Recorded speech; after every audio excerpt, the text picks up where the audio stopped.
19 in the arrival of the first enslaved Africans in Virginia, standard terminology to describe Africans living in America was colored or Negro.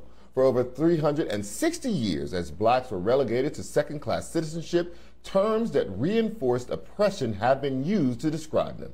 But as centuries pass, black people have at times fought to break free from derogatory labels. After the Civil War, several black people dispensed with the names given them by their former enslavers.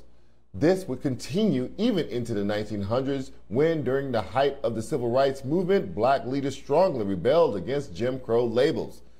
But for mainstream America, a major turning point came in the late 1980s. On this day in 1988, a group of black leaders, including Reverend Jesse Jackson and representatives from the NAACP, met to discuss the national black agenda. It was here that Jackson and his peers catapulted the term African American into the country's lexicon.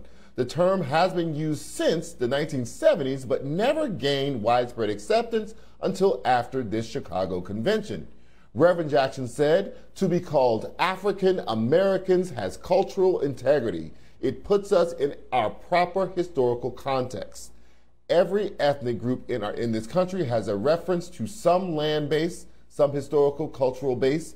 African Americans have hit that level of cultural maturity." Jackson stated that other races could connect their heritage to their mother countries with a sense of pride and acceptance. The term rose to prominence because it was considered more appropriate than black or colored.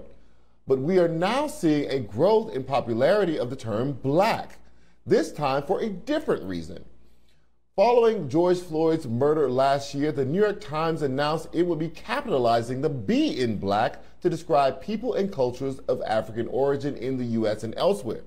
This is something heavy about the word black and how we as a people were able to take something meant for our ridicule and turn it into black power.